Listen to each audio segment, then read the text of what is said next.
that this phenomenon of corruption is widespread across the whole world.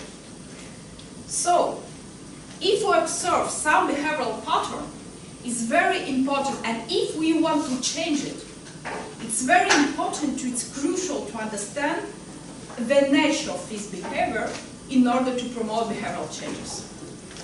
Because if this is a custom, this is one thing, and this is a descriptive norm, another thing.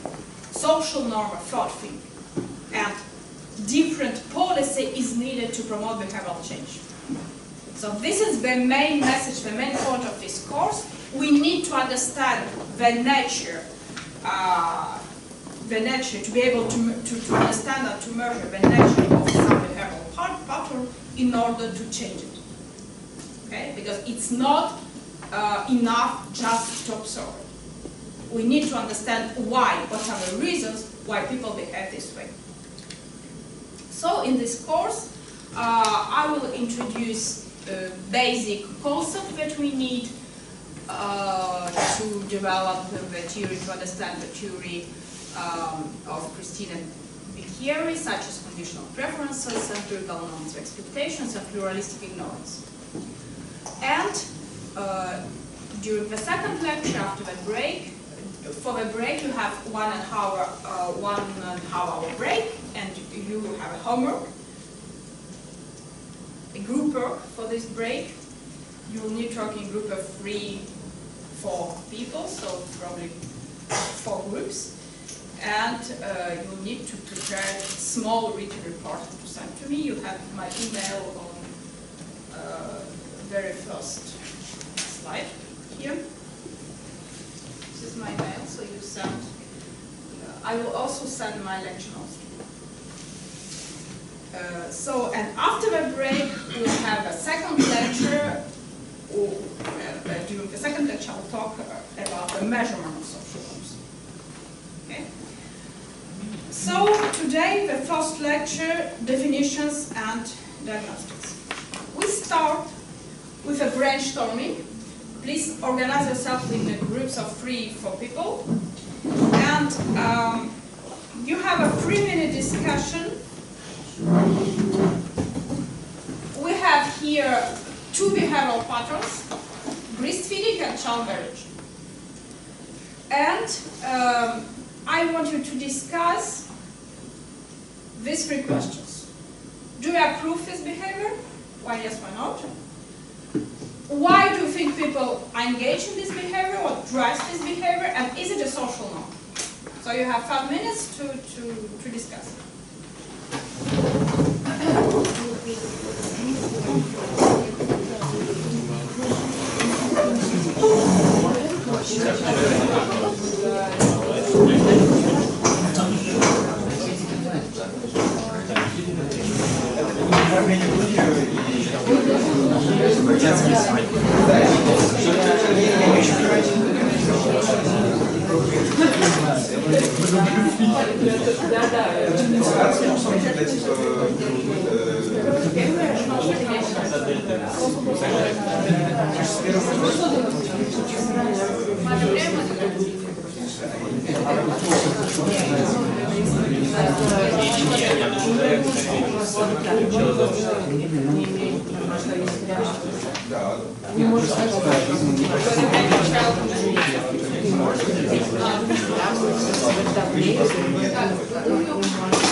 Даже если не делать, все равно если вот в этом организации. Да, и там это социально.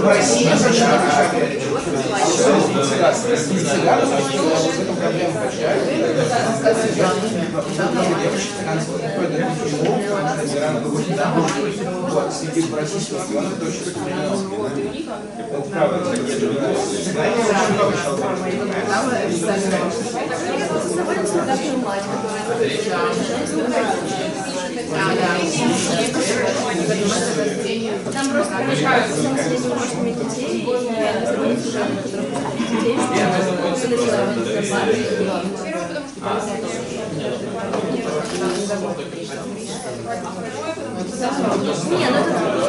ну даже я бы сказал, что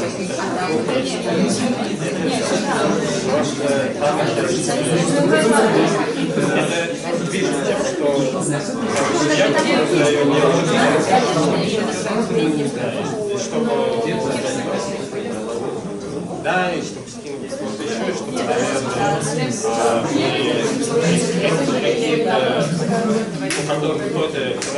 вот еще, чтобы, наверное, кто-то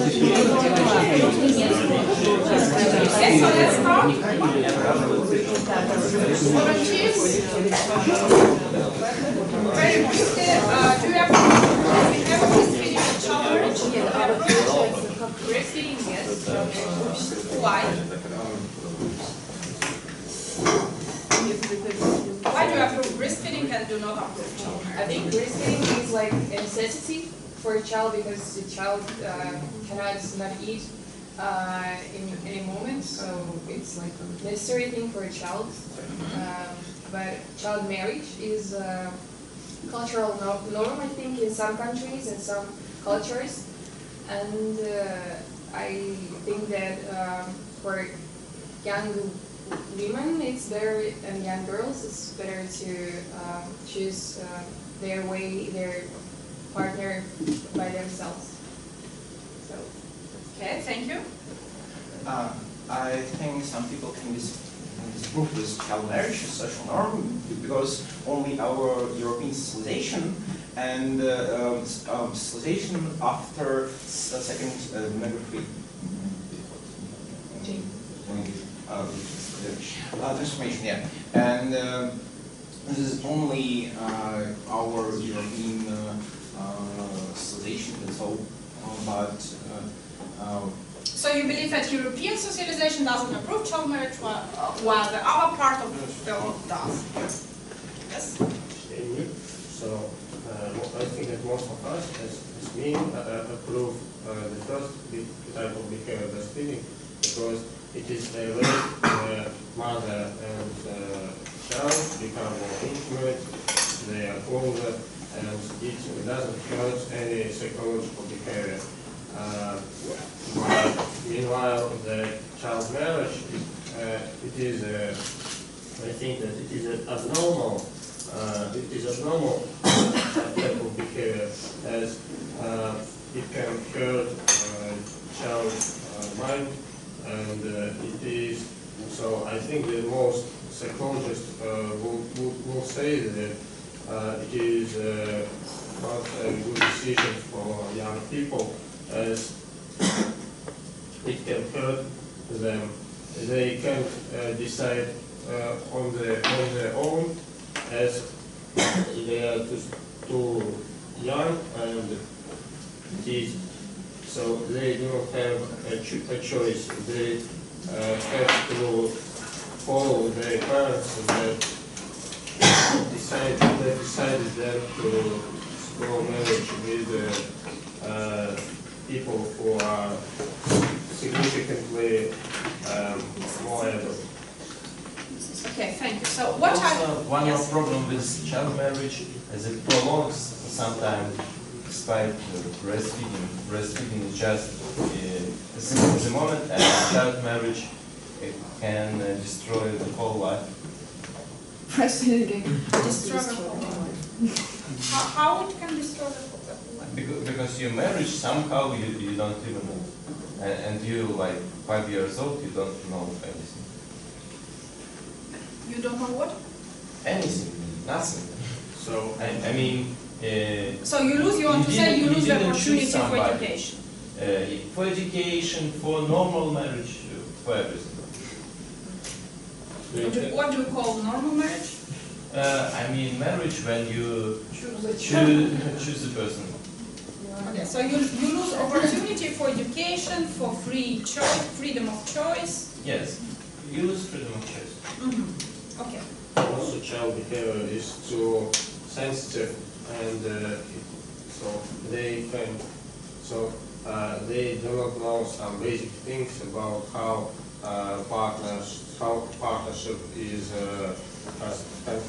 constructed. They do not know some more intimate norms that is spread between partners. Okay. Good. So you lose. What I heard. Thank you very much for your discussion. What I heard from this discussion. As for breastfeeding, you are talking all the time about necessity, about good for child, for the mother, relationship between the child, between the mother, and so on. While for child marriage, I mostly heard such terminology as problem, distraction, you lose opportunities for education, freedom of choice, and so on. So, and what about social norm? Do you think is it a social norm, breastfeeding and child marriage? In our community? In our, yes. Breastfeeding, yes. Breastfeeding, yes, and child marriage norm. And what is the social norm? Let's write it down, and we'll come back to this later. What is the social norm for you? Give me a definition. Yes. Можно я по-русски буду говорить? Yes. Здесь вот про интересное вскармливание мы подумали про интересный контекст. То есть есть один момент, который связан с тем, что вскармливать или скармливать, то есть естественно или искусственно ребенка.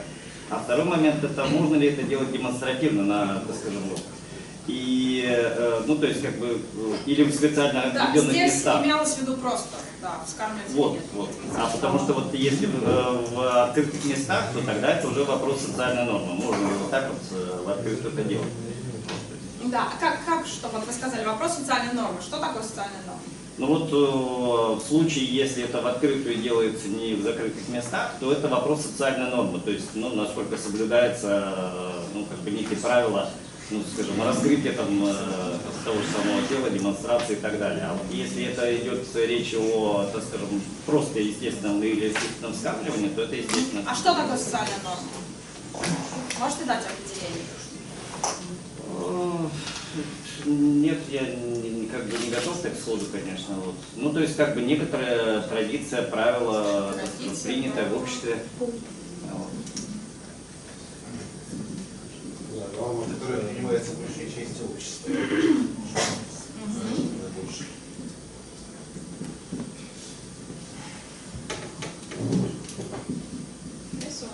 condition rule approved by most of society. What else? Yes? I think the context of growing is close because even breastfeeding can be a social norm because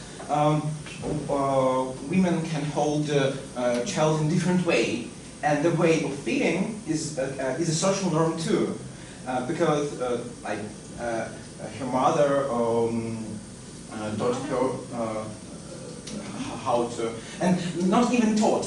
She just saw this practice and non-reflexively hold her child this way.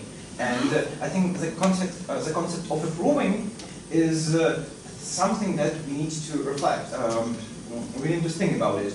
But social norm is an out-individual institute.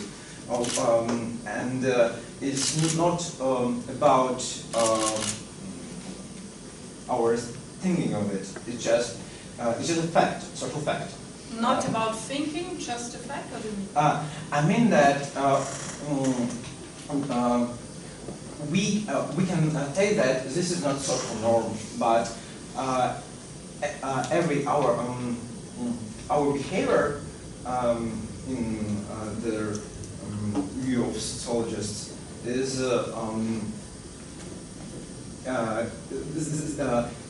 there is no не может быть не социального поведения, то есть оно вообще социальное. Если даже мы не рефлексируем, что поведение является социальным, то оно на самом деле социальное.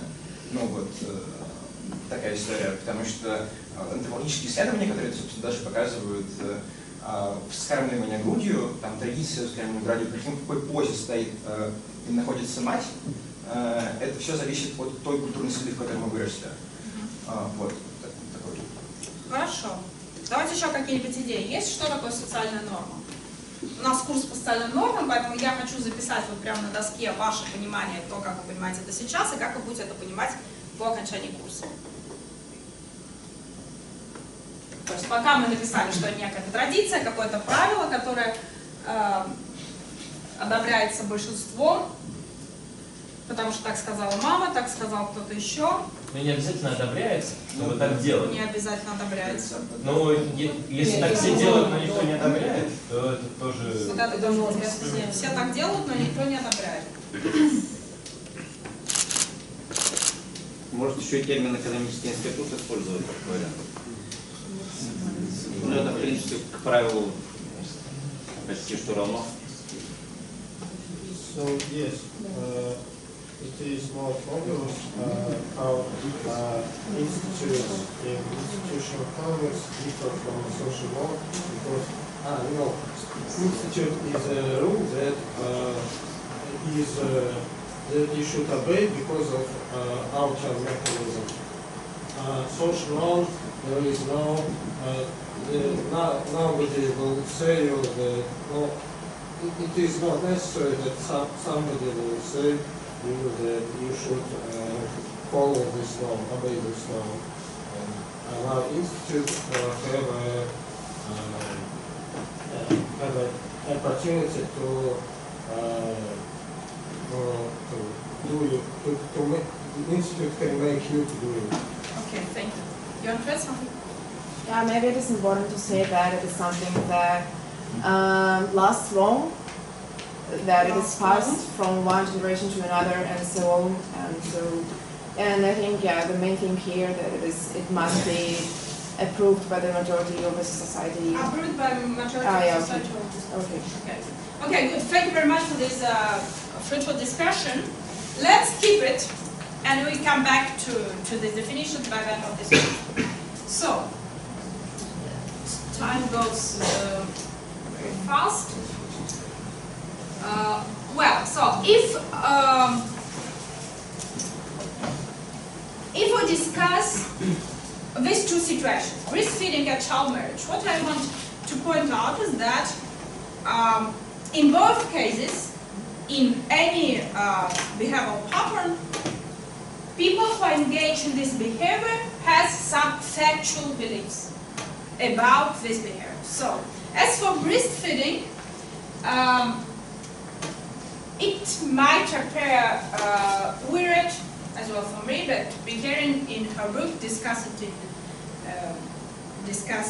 gives this example very often, that in many African societies, people believe that colostrum is the first milk is dirty, that child needs water, not only milk, that if a woman pregnant again, the milk is very bad, and so on and so forth. So that's what people believe, that breastfeeding is not ideal for the child. As for child marriage, so keep in mind this term, factual beliefs. People have some factual beliefs about some behavior. These beliefs might be right or wrong. We also can call this economic reason, these beliefs. As for child marriage, people believe that marriage protects girl, protects from some sexual relationship, that family can pay debt with marriage, that early marriage guarantees many births, and so on and so forth. So, very wrong? Yes? I'm sorry, you said something about wrong beliefs. Okay, some beliefs can be wrong in light of scientific evidence, for instance, if we believe in science, right? For instance, child milk is not actually poisonous to children. Science shows that. Some people disagree with that, but okay, we have a ground to say they are wrong and the belief is right. But some beliefs, that tends to be kind of moral. For instance, marriage protects girls. It's not a statement which can be proved false or true in light of scientific evidence. It's a social convention, maybe. What do we think by protection of girls? So how do we I think we could measure scientifically that girls' protection by measuring, for example, violence against girls who are married or not. Well, but it depends on what do you mean, what do you call protection exactly, right? For instance, you may say that abuse by a family member is okay, but abuse by a stranger is not okay. I see your point, yeah. So how? So you don't like the term factual beliefs, or? No, I want to. No, wrong belief. How do we define wrong belief? Yes, what I want to tell you, you have some beliefs about whatever, and you can be convinced that your belief, so I can explain you, I can give you additional information that you didn't have before, and you can understand that your belief is wrong because you didn't take into consideration some information that you just didn't know or just didn't think about it. Okay? This is some factual belief that you personally have. And there is another very important thing that is applied to any situation is social expectations. And this is very different. As for breastfeeding, young mothers may believe, and there is very anticipated things I want to say later about it, but there was an experiment in Beckering. She did an experiment, a study, when she went to the field, collected some group of young mothers in, I forgot which African country, but when you read it, you know it. And they managed to convince these young girls, young mothers, that there is nothing wrong with breastfeeding, so they changed their beliefs. And these young mothers understood that breastfeeding is very good for their kids. But they didn't change their behavior at all. Why? Because this is a social norm in their society, and because they changed factual beliefs, but they didn't change social expectations. Her mothers of law, this young girl, continued to think that breastfeeding is very bad. And of course, this young girl didn't want to go against her mothers of law and other women in their society who are older and who have influence on this. Okay? Because in any society there is some norm, and people norm that is formed in some way. We'll discuss it later, how it's formed. We'll discuss pluralistic ignorance. We'll discuss many important things. But there is some behavioral pattern that is considered to be a norm in the society, like you said it, approved by most of society. So if it doesn't approve, is not approved by most of society with breastfeeding, then it's very difficult for a person, for a member of the society to change his behavior, even if factual beliefs are changed. Okay. This is a very important point, the first important point that I want you to take. So we have different ways to approach collective behaviors, and as I said at the very beginning, we need, when we discuss some behavioral patterns, we need to understand the reasons why people are engaged in this behavior, if we want to make some behavioral change. So, in particular, we need to understand what are factual beliefs and what are social expectations applied to this or that behavior. If our goal is to change this behavior. Okay? And I gave you this very good behavior example. So they managed to change factual belief that it didn't affect the behavior itself. So, now, this was a very short introduction part, and now, before we start to discuss the theory of social norm itself, I will very briefly present you the main concept that I used in her theory. Preferences, attitude, social expectation, I'm sure you know it. Reference network and pluralistic ignorance, have you ever heard about it? Reference network and pluralistic ignorance? No? Okay. So, very quickly, preferences. Reference, of course, you know it, is the disposition to act in a specific way in a specific situation. Very important here is not to confuse preferences with attitudes. I think you know it, just to recall it very quickly. So, having a preferences for something, it doesn't mean that you like this. It doesn't mean that what social psychologists call attitudes. So you have some disposition toward this, you like, you approve. Okay, it's different. It's not preferences. Preference and attitudes is different. So a family may prefer to marry her young daughter, not because they want this, not because they approve it or they like it, but they still prefer because they have social expectations. If they behave differently, they will be punished by the society.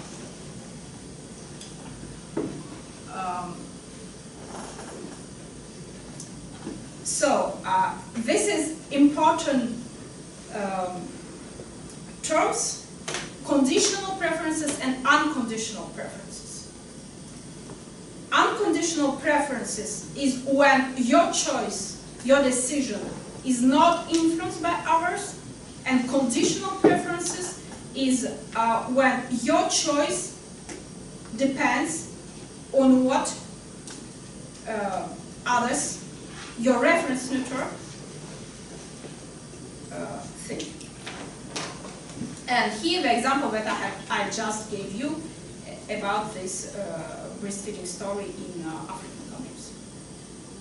So you convince people, you change their factual belief, but they have conditional preferences, and for this reason they didn't change their actual behavior. So.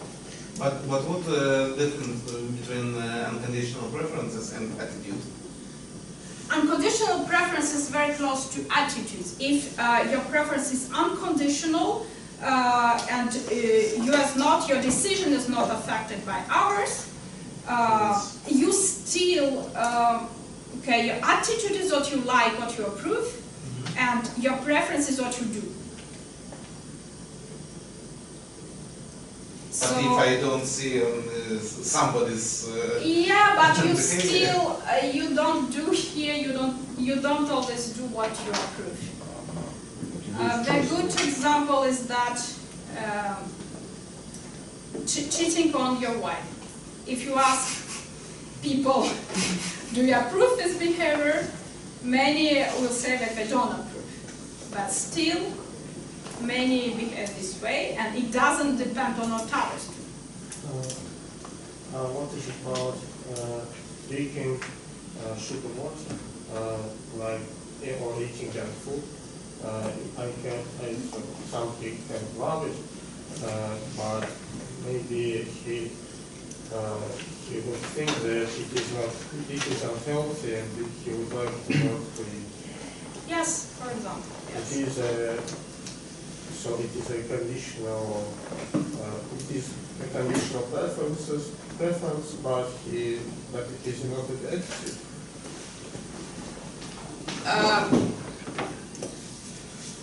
It's unconditional if you eat healthy food, but you don't like it. I would say this is your attitude. I think it's a little bit difficult to say what is your attitude in this situation, because if you don't, here in your example, if you don't like if you eat healthy food, is the question, do you care so much about your health, or this is imposed by people around you? So do you care what they say, or do you care only about your health for future 50 years in your future? This is the question. So in most cases, I think people are still influenced by their reference naturally. So you want to be healthy because you want to look good. I think. Another question. As I understand, the definition of preferences that you introduced is more sociological. Is it the same like we economists think about the preferences, like something that is described by utility, can be described by utility function. It should have some assumptions like the direction of transition and other. Yeah, I think that there is nothing contradictory between economic and sociological approach to preferences. Thank you. Yeah, so this is the theory of preferences, of what you prefer. Just the main message that you need to take, what you prefer is not always what you like. And one of the reasons is conditionality on opinion of others, and there are other psychological reasons why you may prefer not what you like. This is the point. So attitude, we discuss it. What is attitude? As for social expectations, we also discuss it. So social expectations is what. Yeah, here it's a little bit difficult. What is social expectation? It your beliefs about other people's beliefs, about other people's behaviors and other people's beliefs. And here there is a difference that we need. This is very important to understand for behavior theory. Is the difference between empirical expectations and normative expectations. This is a really crucial point for her theory, for her definition of social norm. So empirical expectations is your beliefs about what other people do. For example, you may believe that other people consume healthy food in your reference network. Or you may believe that they don't. And another thing is normative expectations. Is your beliefs about what other people approve or disapprove. So, for example, you may believe that your empirical expectation that other people in your reference network do not consume healthy food, but they believe that this is good to consume it. Empirical and normative expectations. Okay? And yes. Question. How do you treat things if beliefs are believed to be heterogeneous? For instance, I believe that some people do believe one way, some people another way. Yeah, there is nothing wrong about it. That's what we're talking about, reference network. This is next. Okay. This is next important point. Usually,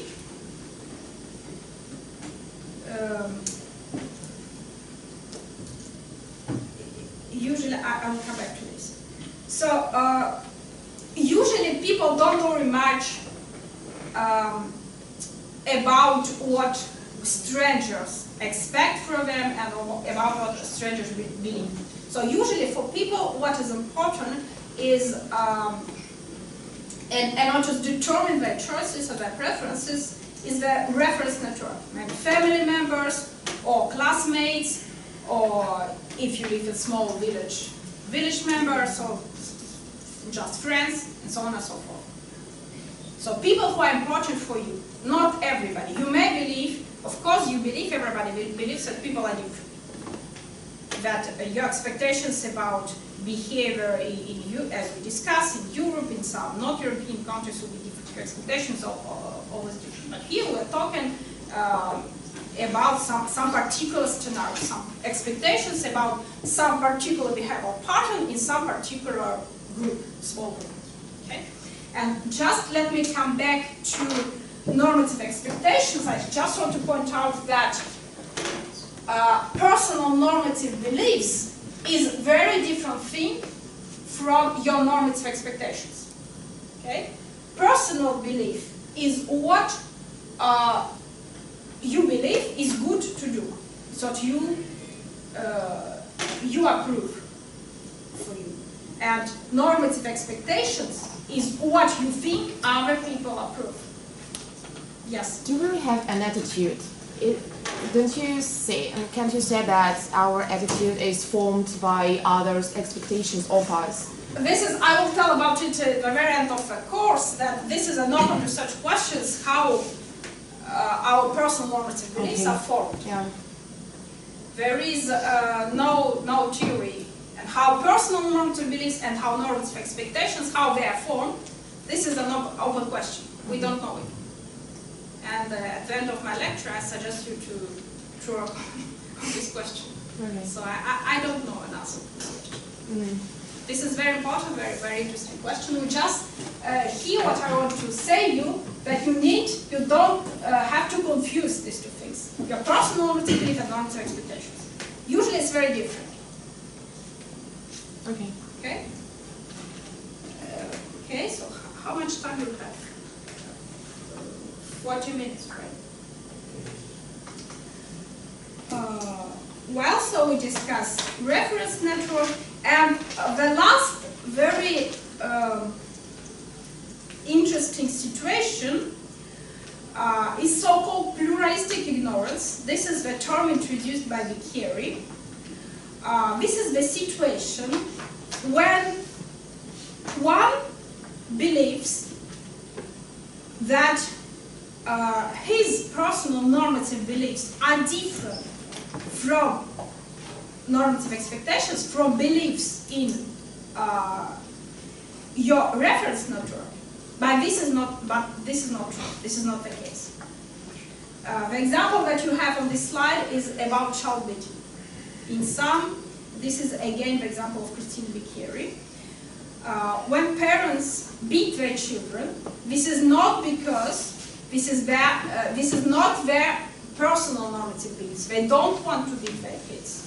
They don't believe that this is good to build their kids, but they believe that in their society, in their reference network, majority approve this. That's what we have approved by most of the society, as you point out as well.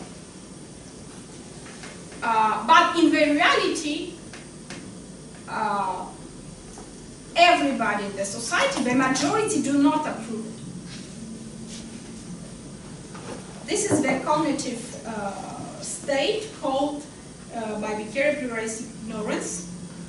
So people, you may fall in this situation because people don't openly talk about this.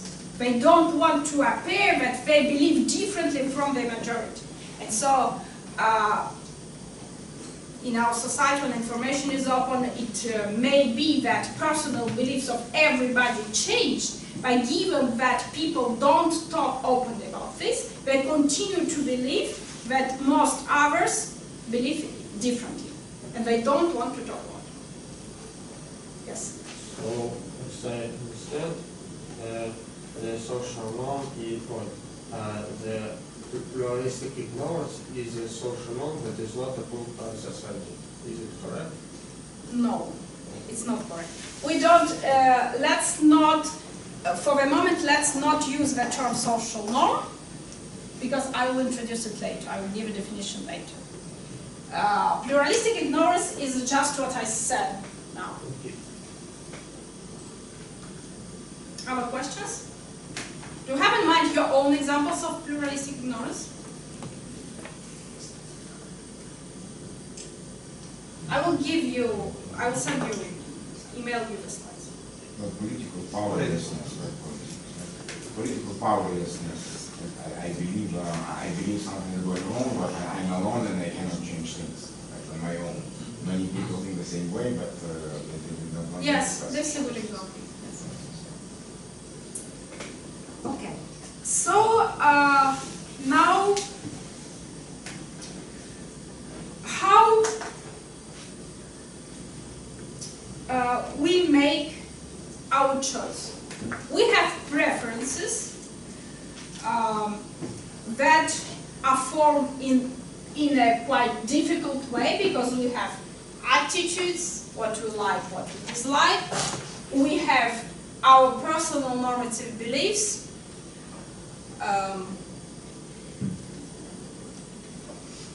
Here coming back to the discussion about difference between attitude and preferences. There are also your normative moral things, right? So you're doing this not because you like it, you probably dislike it, but you're still doing it because this is your normative, personal normative expectations. For example, you're not engaged in corruption, you like to do it, but you're not engaged not because you are worried about punishment or something, but just because you believe that this is unmoral behavior, unethical behavior, that this is bad for others, and you want to care about others, and you are not doing it. So still... And this is attitude or preference? No, attitude is... This is preference. This is preference. Because attitude in social psychology, attitude is defined as what you like, what you approve. It's a kind of ethical thing, right? Close to value, but not as strong as value. Right? For instance, I believe something is wrong or something is right. Preference is actually a binary relation, which can apply to anything. Includes, in a sense, within value in a sense, but also including personal things such as I prefer apples to banana. Right? There's nothing more than preference. Right? So your attitudes affect your preferences, but not only attitudes determine your preferences. There are many other factors that determine your preferences. And such as social expectation, factual beliefs, and so on and so forth. And this is the question. We need to understand why people, so preferences are directly linked to choice, to behavior. And if we observe some behavior, we need to understand, this is the main question, the main message of this course. You need to understand why people behave this way. Because they have some personal normative moral preferences for this, or because they're influenced by social expectation, or both, and if both, how it is split. So what factor is stronger or not? Yes? So, let me ask you, can't be it's a model, because in can we model it? So in economics, preferences are exogenous variable, and so as you show in this slide, preferences are not exogenous, they are endogenous. And so also yes. I heard that maybe we can refer another factor that affects preference.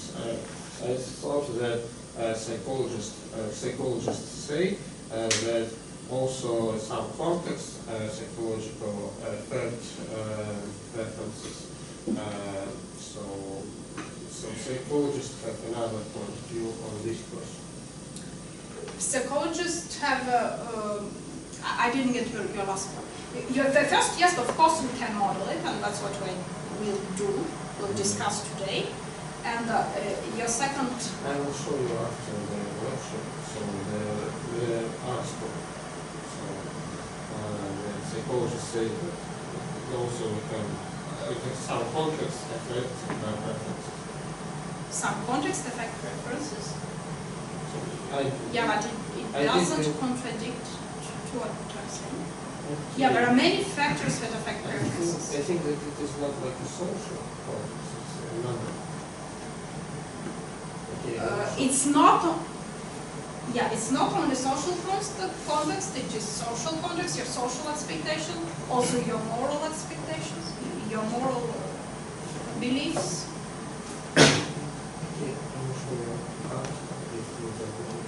Yeah, of course. If you can give an example. Now.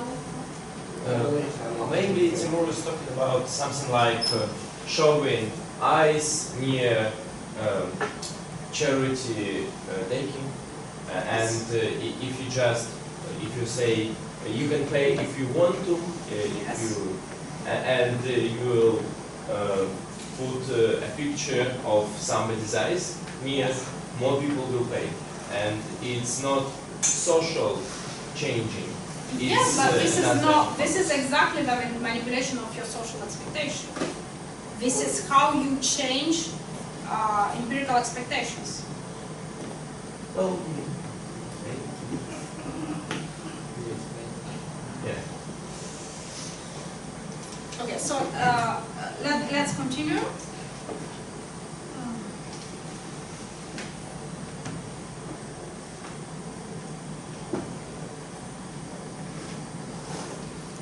As I said, if we observe some behavioral pattern, some collective practice, what people do, if they are corrupt, if they breastfeed their kids, if they marry their kids young age, we need to understand why they do this.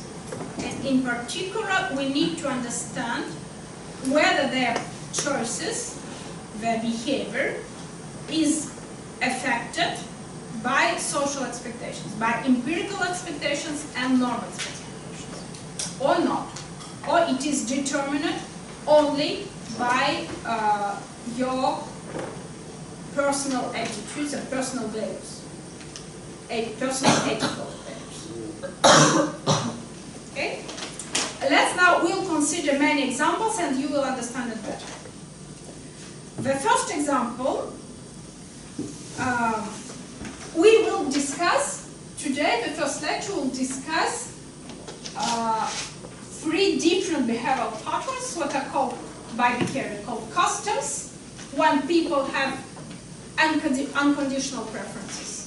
descriptive norms and social norms. So we'll understand today, during our first lecture, we will understand the difference between custom, descriptive norms and social norms. And why it is important, I repeat it the third time because this is very important, why it's important to understand the difference, because it's important to understand the nature of behavior if we want to change it. Policy changes will be different for custom if this behavioral pattern is custom or descriptive norm or social norm. We need different policy measures to change it. That's why we need to understand the nature of the behavior. Our first example, using umbrellas. Why do you use umbrellas? Protect us from the rain. Protect ourselves, we don't want to get wet. Alexei, do you use umbrellas? I prefer coats. Same here. Sometimes yes. So, a custom, it is, you may know that many people use umbrellas. So you may form your empirical expectations in a very good way. But you are not affected. So Alexei knows that many other people use umbrellas, but he doesn't care about it. He prefers to use coats. Okay? So the social custom is the behavioral pattern such that individuals prefer to conform to it only because this meets their needs, and not because others do it, even if they know that others do it. Frankly speaking, I would say that in this case, not using umbrella is somehow like cool. I would say, like, if people go through the rain without umbrella, it looks cool. I mean, maybe social attitude, social expectations move us to another point. What do you mean it looks cool? No, you look more sporty, you look stronger. Yeah. You're brave. Yeah, but in any case, you look brave, so you want to say you don't use it? Yeah, but in any case, it meets your needs as well. So you want, this is your need to look brave in this particular day. And another day, when you go to an important interview, probably you have different needs. Not to look brave, but to look nice. Right. Okay? So, but the important, very important point is that your preferences are unconditional. Whatever other people do, you either use your umbrella or don't use because you want to look brave, but it doesn't depend on what others do. Okay? But why not you decide you use it, call it social custom? Why is it social? Because we're talking about society, everything is social. Because in one society is one custom, we move 1,000 kilometers to the north, and it's another custom. Okay. Social is declarable. Yes. Just a level. So how can we change custom? To change custom, we need to change factual beliefs.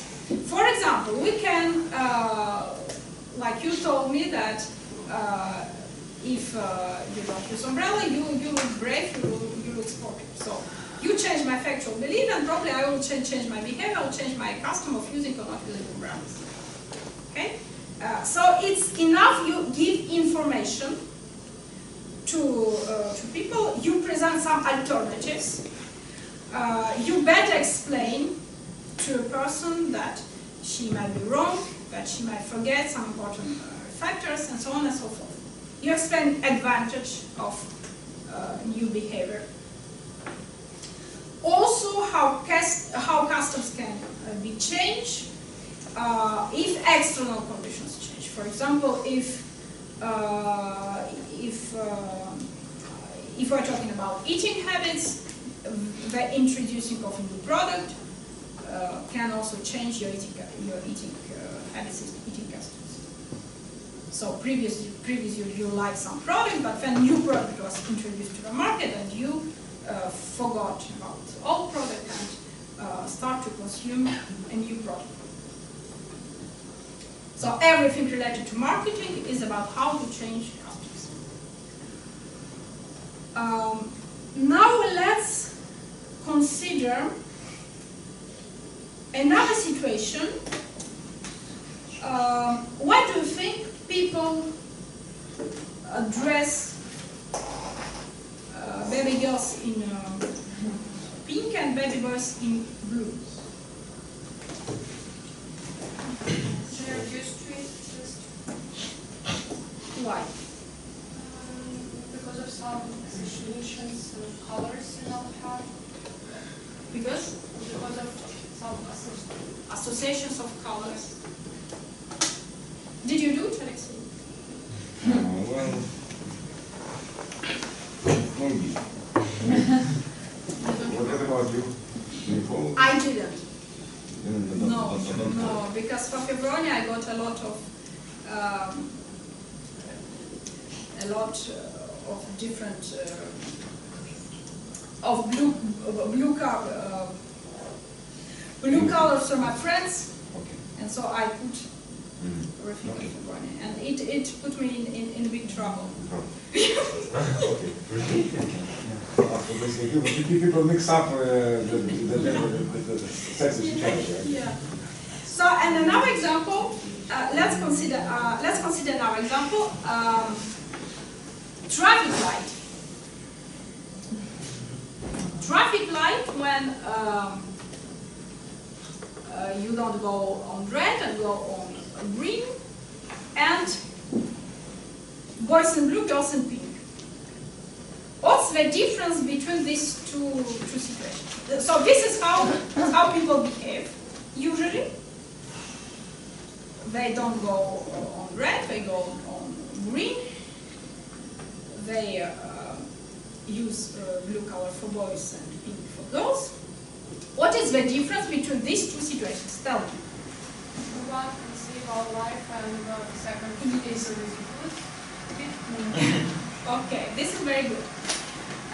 So this is the question of unilateral and multilateral expectations.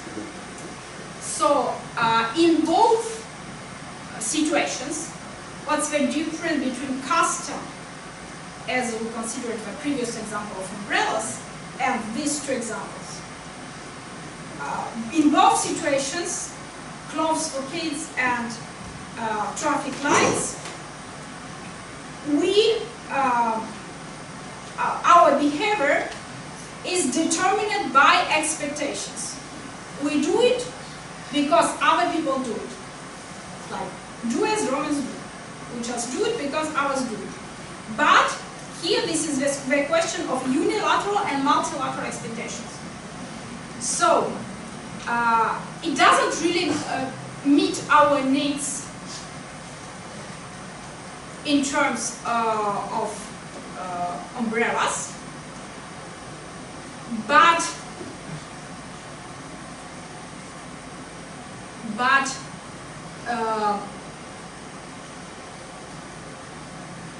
the difference is that with coordination as traffic light, we expect, it's not only that we do it because others do it, but others also expect us to do it. And this is how we can avoid accident and save our lives. And this is our need to save our lives, right? This is multilateral, this is called multilateral expectations.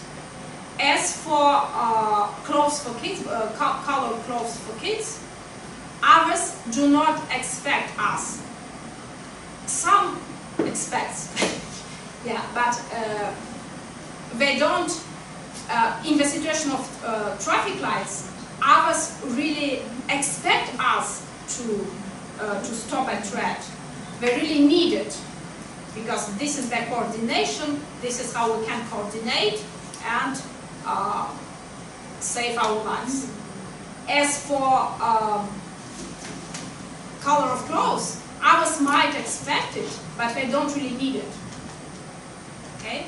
So both examples of clothes for kids and traffic lights, these are examples of descriptive norms. In behavior theory, it is called descriptive norms.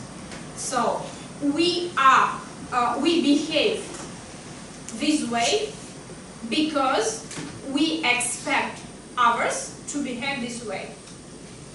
So we will never imagine that you are alone on, not alone on the street, but just alone. I don't know, in your village. I don't know, some abstract situation. You will never stop a threat if there are no others, right? This is the coordination. You stop a threat because others stop. Also, this is how you can cross, you can organize the traffic, right? But imitation is also descriptive norms, but this is different. You just imitate ours, because this is how we behave. We don't know what to do, we just do what others do.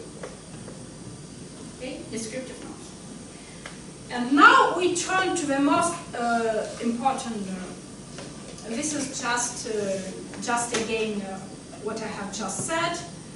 Descriptive norms is a pattern. We have a pattern when individuals conform to this pattern because not everybody, but people in the reference network. So we care only about our reference network usually.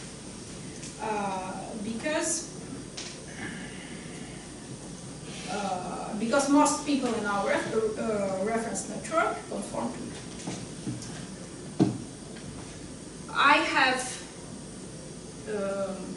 more examples of descriptive norms, like traffic lights, etiquette, dress code, language rules. It's all the question of multilateral expectations. So this is a table, not because this is a table, but because we call it a table, and this is how we understand each other. Okay? Now we turn to social norms. Sorry. Before to turn to social norms, I wanted to discuss how we can change descriptive norms. So change descriptive norms is different from changing customs. If we want to change descriptive norms, we need to change empirical expectations. Because descriptive norms are determined by empirical expectations. This is the whole story about disseminating the information that you want. I would say manipulation of information. So you want people to believe in something. You manipulate information, you disseminate information, and this is how you change empirical expectations. So you are doing whatever you want to change empirical expectations.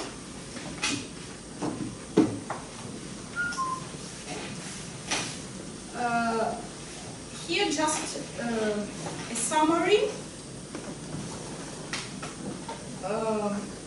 Just a summary about changing customs and changing descriptive norms. So just let me repeat it once more.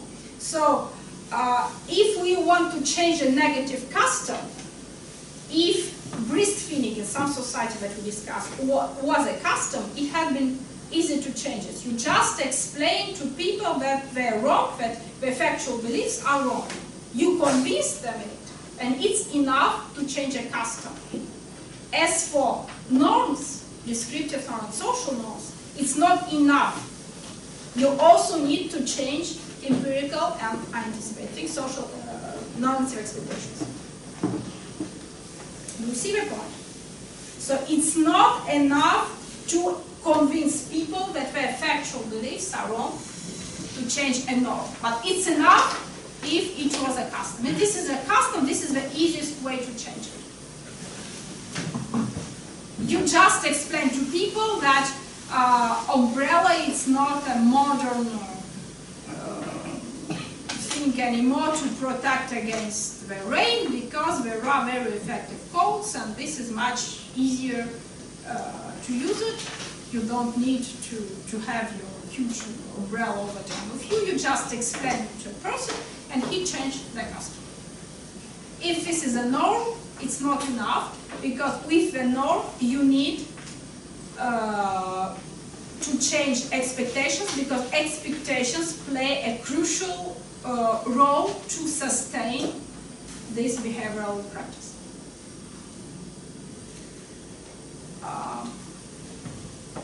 This is the main point. Now, let's turn to social, to a discussion of social norm, and let's come back.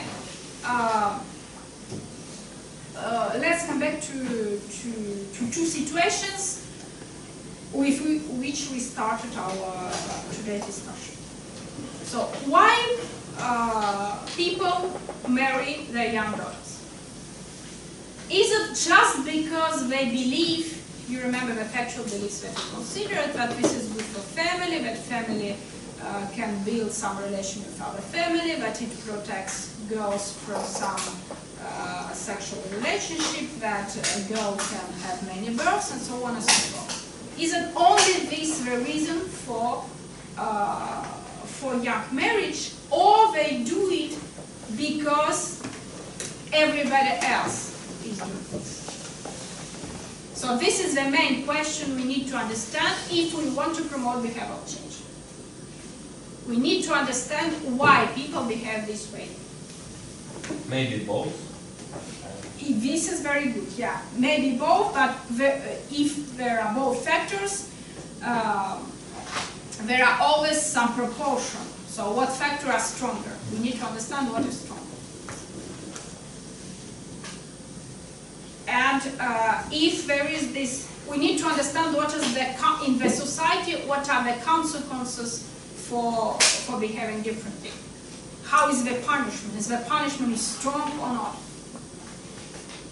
Okay. We need to understand what are normative expectations in the society about not what are punishment, what are sanctions for not conforming to this behavior.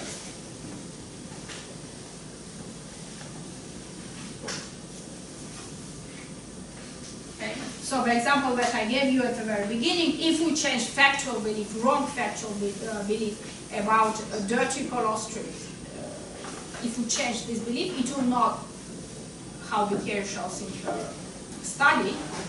So they changed factual beliefs, but it didn't affect behavior, because the behavior was determined not only, of course you're right, that it always determined by both, but it was determined not only by factual belief, but mainly by expectations of others. And according to Bicchieri, a social norm is some behavioral pattern that such that individuals conform to it on conditions that they believe that there are empirical expectations and normative expectations. This is the difference with, you don't need to make a picture, because I will send you slides just immediately after. So, I mean, you can, but there is no need for this. So, social norms is also called injunctive norms. It's what, it is the story about how we ought to act in if you want, in moral terms. Okay, what is good, but the difference between social norms and personal norms, when you think for yourself what is the moral behavior, you evaluate it for you, for your, I don't know, future life, if you believe in God or something. But you estimate it, evaluate it inside you. As for social norm, This is how we ought to behave in terms of a society, what is good for a society, not only for you as a person, but for a society. You see the difference? And of course, this is very different from imitation and coordination. So the traffic rules descriptive norm, we have everybody behaves this way, and everybody has personal interest to behave this way, to coordinate on the street, because you need, this is your personal need, to save your life, right?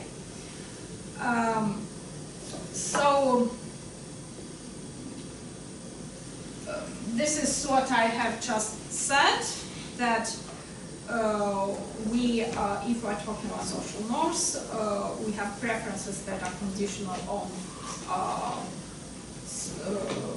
social empirical expectations and social normative expectations.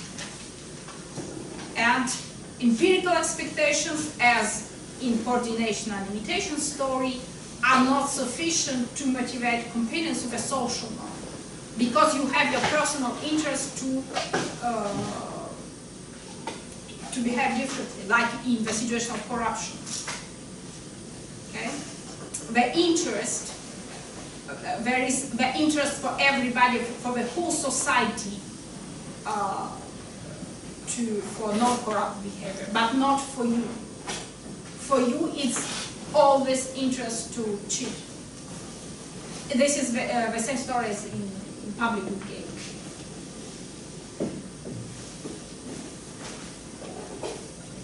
So let me repeat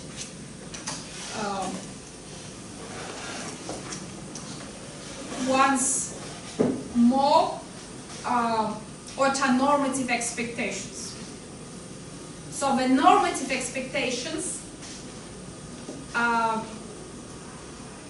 they form, this is a different story. How they are different from personal normative beliefs, this is a different story. But everybody has some normative expectations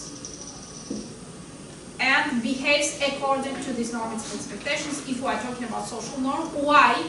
Because he knows that sanctions will be involved in case of non-compliance with this behavior, because the society expects them to behave this way. We know that most people in our society think that corruption is bad practice. And we know that if we are caught for corruption, we will be sanctioned for this.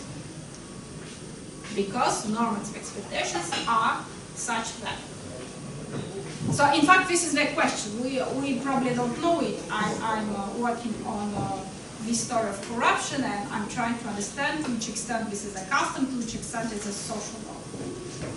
If I understand you correct, I suppose that it's not like this.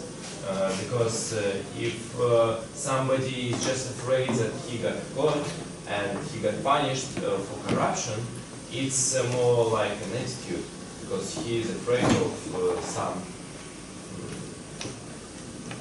something as a result of his preferences. And normative expectations is more like he understands that during the process, during the court, everybody will say that he's a bad person, he's corrupt, more like this. I'm not sure that I got your point. So you want to say that that if you don't like to be punished, or you like to be punished, this is your attitude. No. I want to say that the punishment is what deals with our attitude. We don't want to be punished.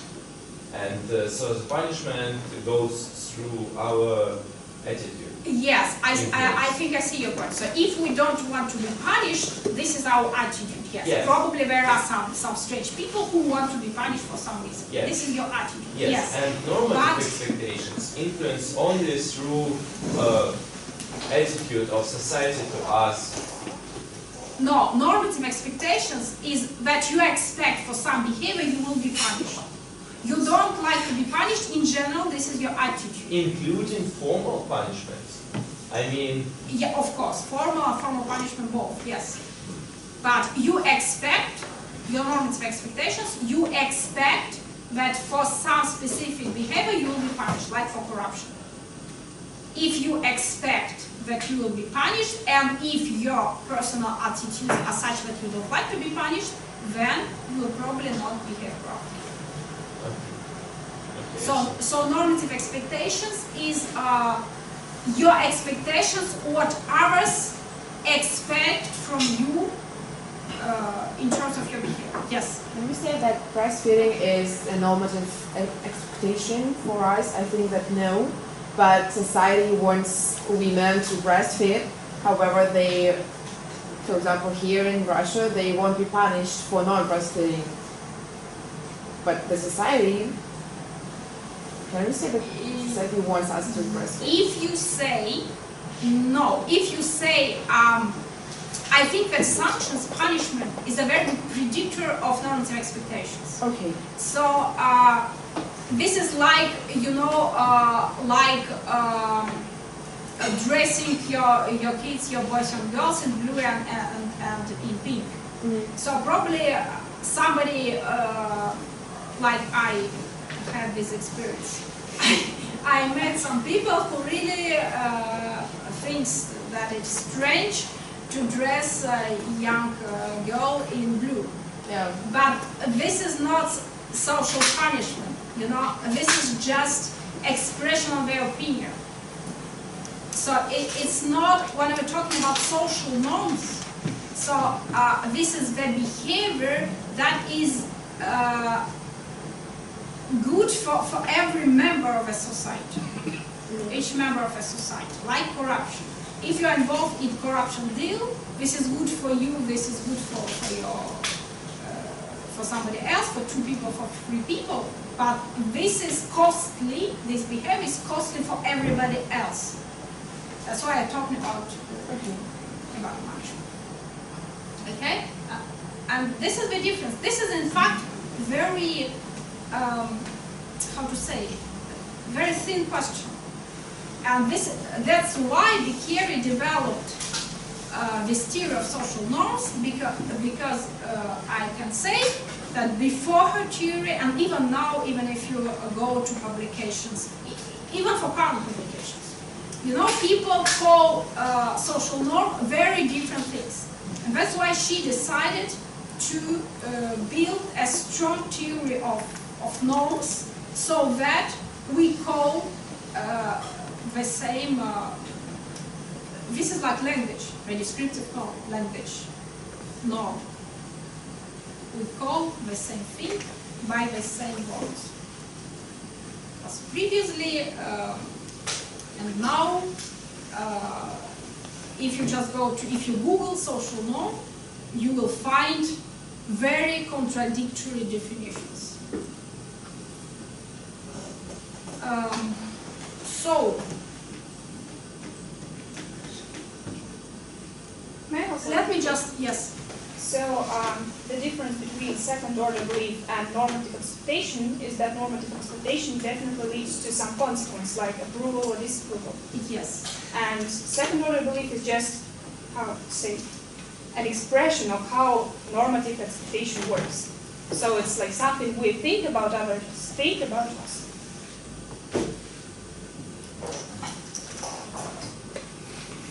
Yes. Yes.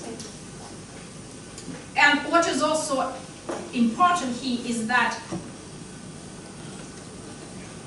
the cost of deviating from different norms are different. The cost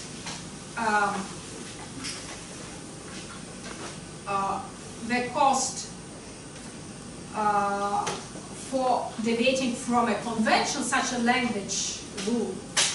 If you don't know a language, you don't speak the language of your society, so it's costly for you, for the deviating party.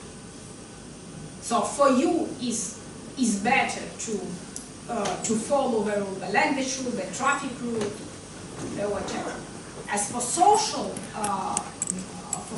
norm, deviating is, for you as a public good, for you deviating is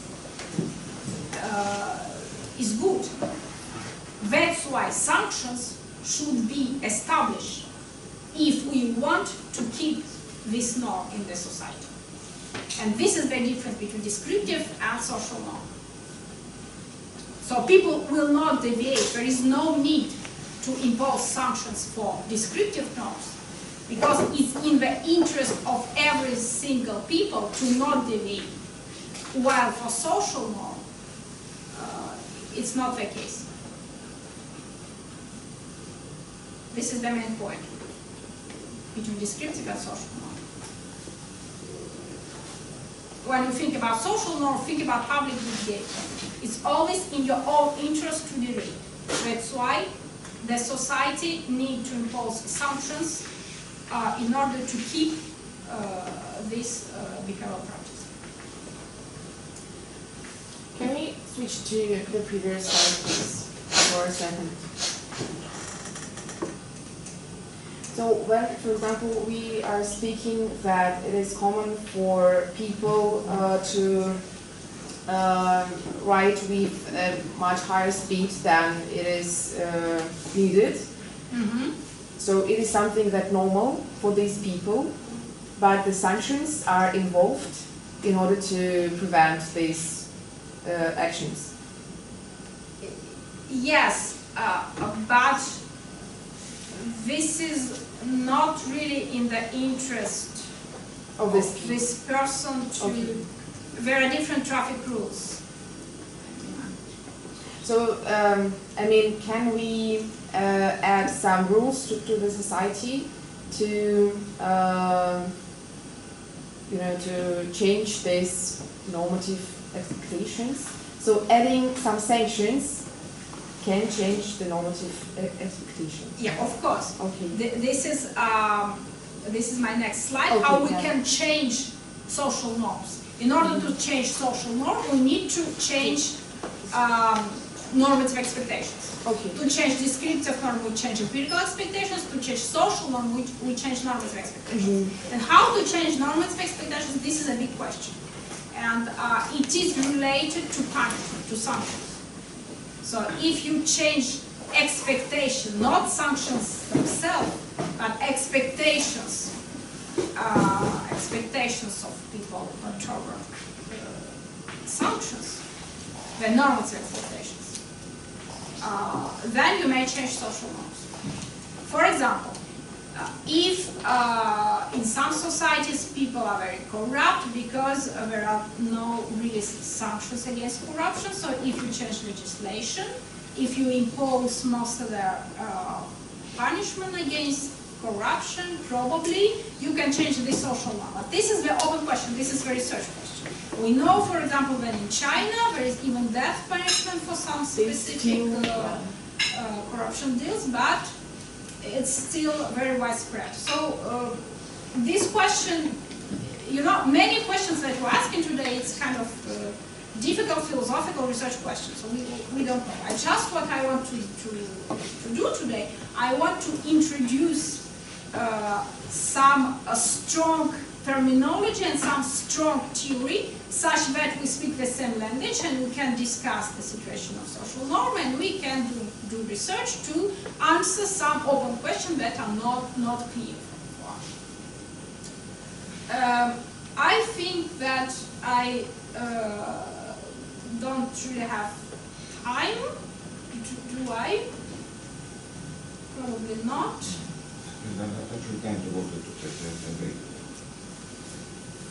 I don't have time. Break time. I mean, it's up to you how your preferences.